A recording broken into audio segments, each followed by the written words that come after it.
I think as Gen Z, we're looking for more than just a job or building a company. We're looking for purpose. A lot of entrepreneurs go into entrepreneurships because we're traumatized. I think we need to give space to experiment and fail and do mistakes and learn. Getting equity in something as a young person is what a lot of young talents are looking for. Please, for the love of God, send me an email because I don't go to the post office enough. After raising 14 million in venture capital, I think I have a different perspective on raising venture money. Almost half of Gen Z express a desire to launch a business in their career. The NextGen initiative by the Bertelsmann Stiftung recognizes and celebrates this drive. It aims to empower young people by enhancing their employment opportunities and reinforcing their role in the digital and sustainable transition. Gen Z is turning ideas into action. The first entrepreneur I ever met was actually in school in Singapore. I'm Vincent, I'm the co-founder of Phoenix, and I'm 23 years old. What this kid did is buy a lot of cup noodles, have it in the locker, and sell it at a huge margin. It was preposterous. I mean, triple the price, but he was the most popular kid at school, and he started buying it in bulk after like 2 weeks, and he made about $1,000 a day. Kind of that idea that I wanted to start a company, I guess, already came at 8, 9, or 10 or something. I'm Benedict, founder of Unity, 21 years old. And then the first real idea or business which we actually executed on was around the age of 13 or 14. I was really afraid telling people my age for a long time. I'm Henrik, I'm 26 years old, and I'm the founder of a company called Hey Cater. I finished school when I was 16, started my first business at a young age and stuff like this. I was so embarrassed almost by it. I wouldn't want people to know how old I am.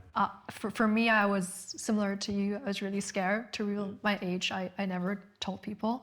And I think that even though I actually didn't face discrimination, I think most of it was really just in our heads. And therefore, shifting our own perspective when it comes to we are young, but that doesn't mean that we're any worse than someone 10 years older, because maybe we just started earlier. I've had a very, very different experience. Now, for me, I started the company when I was 22. But for me, having gone through university at more or less the normal age, so to say, at age 18, finishing school, going to university, finishing at 21, for me, it was always a source of pride that I'm doing this right now. I'm now thinking different about my age. I'm Mona. The company is Token Street, and I'm 25 years old. I can't ever imagine to actually do something different than that. So I want to work, I want to have kids, I want to build a family, but I very much hope that until then, the policy has somehow changed. I think, this may be an unpopular opinion, but a lot of entrepreneurs go into entrepreneurships because we're traumatized. Maybe something happened and we try to prove ourselves to the world. And throughout this journey, also in personal growth, we realize that we've got nothing to prove to the world, but actually maybe the impulse of having to prove can then turn into doing something good that really comes from a place of authenticity. I'm from Italy and I moved to Berlin 1 year ago because we received as Hale a grant from the European Union, which was offered from the city of Berlin and Germany. And this was specific for medtech, so for all this technology applied for the healthcare. I'm Vittoria and I'm co-founder of Hale and I'm 26. I often ask myself this question: if I'm 60 or 70 years old and if I look back, do the things that I do today, do they matter? And what do I actually want to achieve? I think getting equity in something as a young person is what a lot of young talents are looking for. For us in the early days, it was really, really tough without university, without any strong signals on the CV or something, with basically just our A-levels in Germany, to convince investors at that time that that's actually something worthwhile trying out. Tell me about the school system. Did it help you be an entrepreneur? I gotta be honest, I hated school every day. I wanted to drop out all the time. I think it didn't help me at all. But I do think that that's also why I started my first business in school, just to do something else. So in a sense, it did help me, but not the system itself. Yeah, I had a similar experience actually, because I was a bit bored at school and I had friends who were very motivated to start own projects. What needs to change about education and training? I think we need to give space to experiment and fail and do mistakes and learn. Focus on individuality. Looking at all the statistics and all the science, obviously your education becomes better, potentially more successful, and it gets easier for you to learn if you have something which is more personalized towards your needs. Just plant the seed that entrepreneurship is a career path and make everything a bit more digital. I would also agree on that. So broaden the horizon of the possibilities you have, that it's not just being a teacher or working in a huge enterprise. I think as Gen Z, we are looking strongly for purpose. And I think this connects to sustainability a lot. We do care about the planet. We want to do our part in saving the planet. I think that's something that really makes us. We're looking for more than just a job or building a company. We're looking for purpose. We know what we have and we know what we can bring to the table, and with that comes certain expectations towards employers, to governments, to the older generations, and we want to be heard, and we are, in a way, a friendly force to contend with. So let's hear a statement about Gen Z. I think we are a generation that has a big emotional intelligence. We're actually like a generation that cares a lot about the world and about other people. You may now be not expecting a 40-year career, but maybe a 60-year career. What are some of the assumptions here that may change? I mean, obviously we hear all the time about Gen Z being interested in wellness and things like that. Maybe this has more of a significance when we look at it in that longer term horizon. I prioritize quiet time during my day. So I put a calendar blocker in there and just sit down and think about what actually are the things that, the emotions, the questions that drive me. We need people which are on their first job, which are coming straight out of university or even school at times, because that's where lots of creativity comes from. That's the people which are still connected to the users on our platform, which are user-centric and user-driven. In 2022, a Bertelsmann study highlighted a concerning trend. Young individuals who don't prioritize sustainability often lack sustainability role models in their lives. This is even more concerning when we consider the broader emotional challenges Gen Z faces.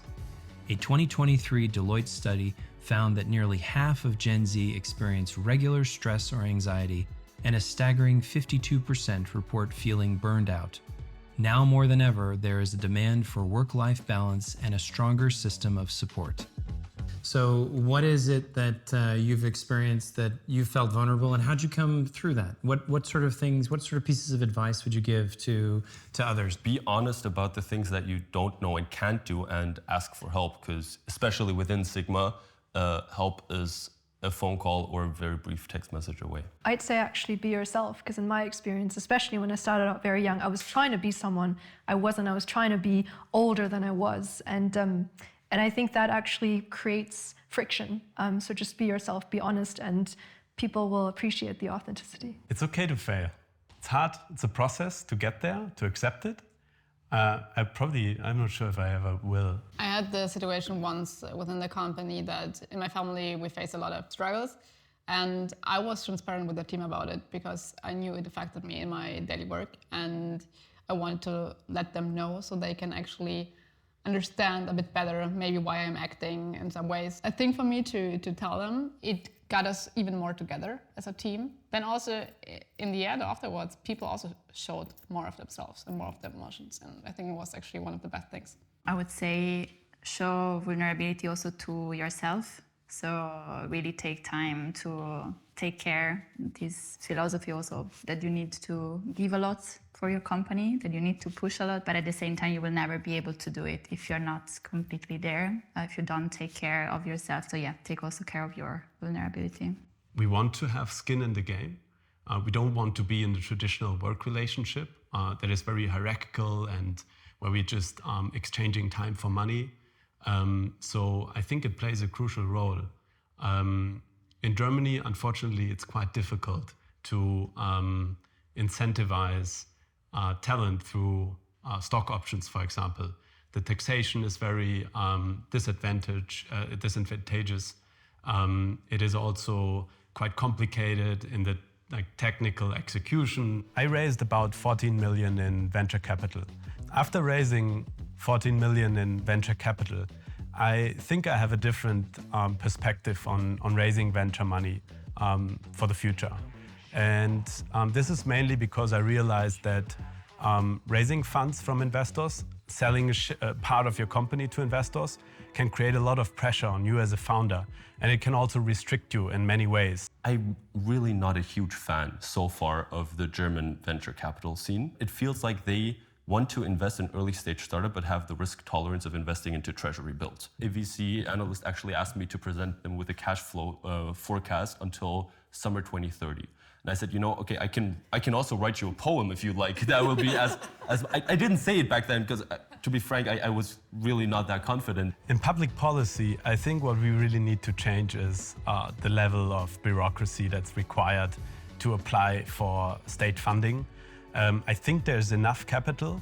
I think it's just not accessible. And the level of bureaucracy that is involved in every little application is just immense. So I think what in Germany can be very much optimized is the speed of answers in our bureaucracy system. It feels like they are hiding behind this excuse that is, the data regulations and so on, that we can't do that. If I give you my email and tell me, please, for the love of God, send me an email because I don't go to the post office enough, it's quite frustrating. And I think this is actually what creates such a time lag in a lot of the communication. But I think in the end, if you really thrive for an idea, you will overcome these challenges. So these are not the very most important. It's more like that being in a position where you want to do innovation and you have to wait 7 months for an answer, that as a startup, it's not possible. You don't have the money, you don't have the time actually to just wait for bureaucracy approvals. How can the government be more proactive and sort of help you? I'm speaking from a very privileged perspective because one of my co-founders actually took all the legal and regulatory tasks onto himself. Really good friend, taking it all on him. But for instance, after founding a company, registering it at the Chamber of Commerce, I think the equivalent is, getting a letter being like, hey, it's awesome that you're doing this, good on you, we are here to help. However, being a founder of a company in Germany entails a lot of responsibilities. Here are X, Y, Z steps that you need to take, where you need to register yourself. This is what's going to happen afterwards. I'm not against bureaucracy per se. I think it's actually very important. It's a part of a society also that controls, that controls and it allows also to have created such a complicated structure in our societies. This is also thanks to bureaucracy.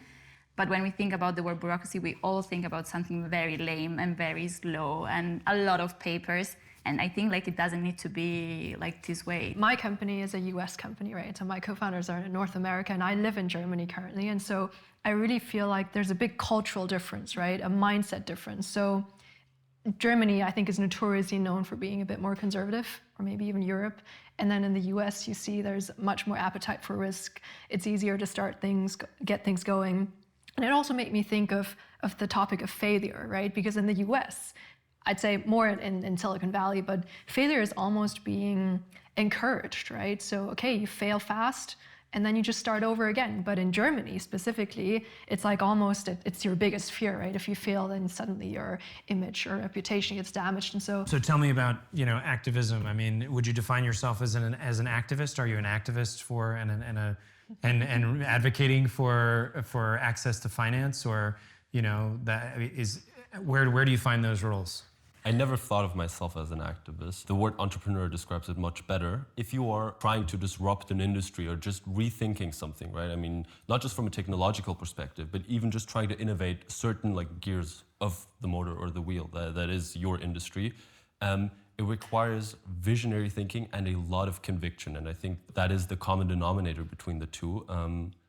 But as Mona said, right, call it however you will. I would prefer to be known as an entrepreneur who strives to change something for the better. That's such an interesting point, because I think activism just is a very loaded term. The fact that we fight for something, for a cause, makes us activists, right, automatically. So I really agree with you that it comes together, right? How can we not be activists for something that we are really passionate about? But at the same time, I see also that you can have also different roles in different moments, also for different causes. I think the role of an activist is also as you were saying, like strive for a vision and really like also being ideological on some points and being very radical. An entrepreneur also needs to run a business and needs to find compromises where an activist sometimes has the role of not finding compromises. Whether you consider yourself an activist, entrepreneur, or are just curious about your future, come get inspired on the NextGen Pioneer platform. Connect with resources, learn about role models, and play a part in shaping a more sustainable future.